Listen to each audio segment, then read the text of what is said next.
Hello there guys, what is going on? SonOfChelsea back here again for another edition of Let's Talk Chelsea. Hope you're all doing well and keeping safe on this Thursday. Talking today about Callum Hudson-Odoi, an interview he gave to the Chelsea website. We'll be delving into some of those quotes he gave because I think it's interesting to go into, but also his Chelsea career so far, how much he should be playing under Frank Lampard, his current form, and why for me he should be starting a lot more games because I think he's having a good impact at the moment. Also, apparently Nike are about to release a fourth kit for Chelsea this season. That's only going to be worn for a few months. Apparently it's going to be an away kit, so we'll get into that too, some of the leaks surrounding that kit, because I think it's an interesting story to touch on. But before we get into any of that good stuff, I want to ask you guys, if you haven't already, hit that subscribe button and the notification bell so you never miss an upload. Also, do me a big favor by hitting that like button because it helps out the channel as well. Daily videos on this channel about Chelsea FC, so if you're looking for that content, make sure you subscribe and hit that notification bell. So let's start off with Callum Hudson-Odoi. He gave this interview ahead of the game for the FA Cup on Sunday. It's going to be in the official match program, but the club released it officially on the website as well. So let's get into his quotes. This is what he had to say. "I'm confident in what I'm doing, and now I need to keep working hard, keep showing myself on the pitch, and keep proving that I can become better and better. As a dribbler, I love to receive the ball as quickly as possible and try to do what I need to do to get past the defender, but it's not always about dribbling. Sometimes it's about opening up the game, finding a pass quickly inside and creating space for everyone else. You want to be unpredictable. You don't want every defender to know exactly what you're going to do as soon as you get the ball. I like to change it up, play 1-2s, switch to play, even if it's driving with the ball inside and creating a chance from there." Good quotes, and I think it's good to see that Callum is feeling good again, because even recently, I think for the national team, I think it was the under-20s back in, say, November, he was speaking about his injury problems still hurting him. You know, even though he's recovered from that Achilles injury in 2019, he's still suffering the effects from it. And I think it shows you how big of an injury that is. Even though he recovered pretty quickly from it, it still has a massive impact on your game. And especially for such an explosive player like Callum Hudson-Odoi, who needs that speed on a regular basis, and it's such a massive part of his game in mobility, it shows you how much that injury took out of him. And seeing him get back to form now, I think is really impressive. And I feel that this is a massive chance for Callum Hudson-Odoi. I feel that individually, despite Chelsea's woes at the moment, I feel this is the moment Callum can really take his chance and get back into the first team picture once again under Frank Lampard. And I feel like with Lampard, you know, one of the biggest positives of his time at Chelsea so far as head coach has been the integration and improvement of young players becoming key players within his first team. Mason Mount, Reece James, Tammy Abraham.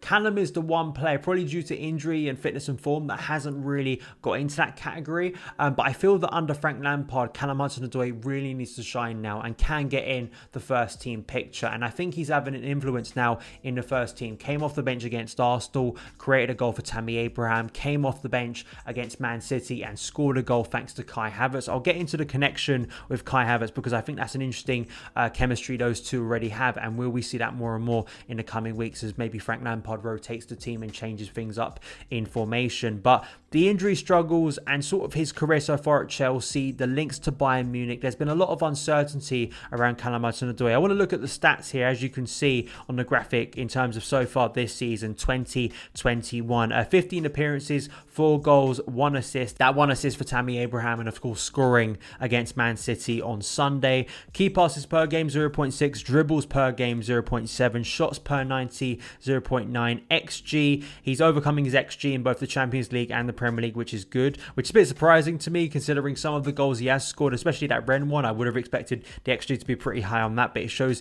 decent finishing from him this year despite not being a regular guaranteed starter for Frank Lampard. And assist as well, just under that, but I feel that as he plays more, he's a creative player too. I do wonder sometimes in terms of the bracket of player Callum Hudson-Odoi is, I think he's still finding his feet in what type of winger he's going to be.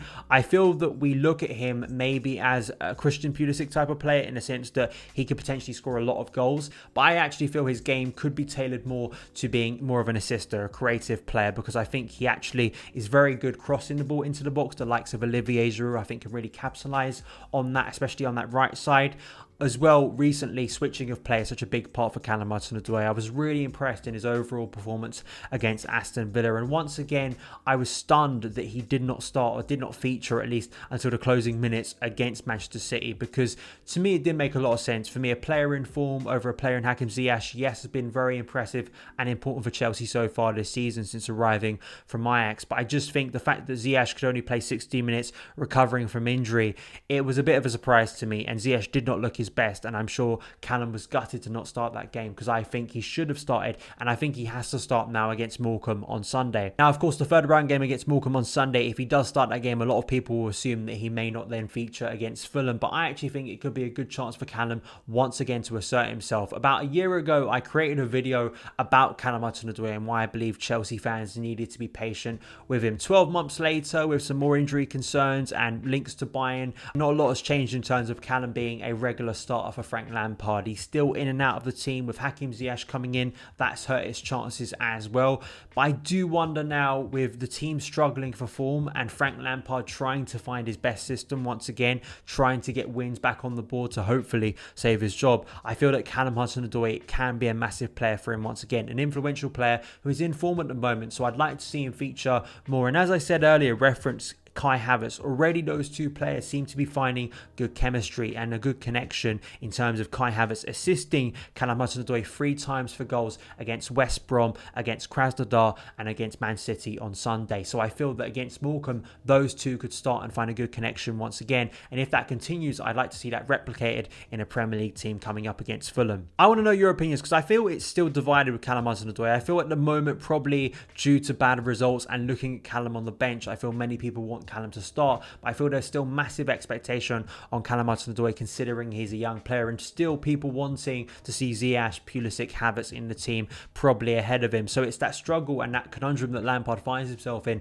with so many good attacking players. But for me, in the upcoming weeks, I feel this is a massive chance for Callum Hudson-Odoi to become one of Chelsea's biggest players, informed players potentially in the team, take his chance and then maybe stay in the first team for Frank Lampard. What do you guys think? Let me know in the comments below. And next, I want to talk about the fourth kit that apparently is about to be launched for Chelsea by Nike. It's not only for Chelsea, but apparently fellow Premier League sides Liverpool and Tottenham, as well as fellow nightclubs Barcelona, Inter and PSG, are going to have a fourth kit launched soon as well. This comes from Footy Headlines, a great site that I suggest you go and follow for all sort of kit leaks if you're interested in that. They're always spot on as well in terms of their sources. Liverpool and Tottenham's fourth kits have already been leaked, though they are only able to confirm the colour of the Chelsea 2020-21 fourth strip at this point, as you can see on your screen now. It will also be known as the Air Max jersey, based on an Air Max trainer.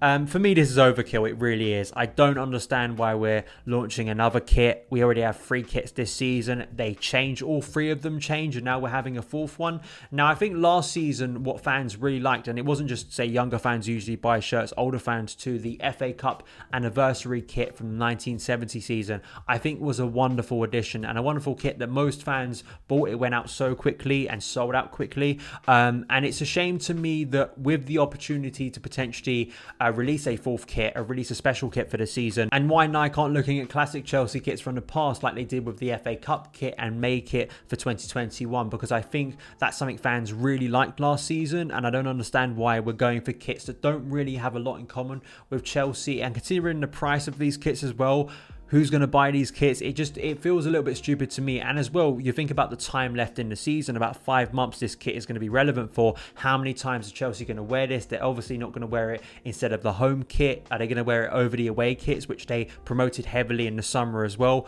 Doesn't make a lot of sense to me. Overkill. I'm not too sold on having a 4th kit. I'd rather actually they put more effort into making the first kit a lot better next season. Even though I quite like the first kit, I think there are interesting things they could do. As I say, historically, I think that nostalgia obviously sells in the modern day with football kit. So I don't know why Nike doesn't prioritize that, given the massive sale of the FA Cup anniversary kit last season. Let me know your opinions. Do you disagree with me? Would you like to see this kit? Do you like the idea of having a Nike Air Max jersey? Let me know in the comments below. Will you be picking this up? But that's it for this edition of Let's Talk Chelsea. Thank you guys so much for taking the time to watch it. If you did enjoy it, hit that subscribe button and the notification bell so you never miss an upload. Follow me on Twitter at SonOfChelsea. Have a great day, and I'll see you again.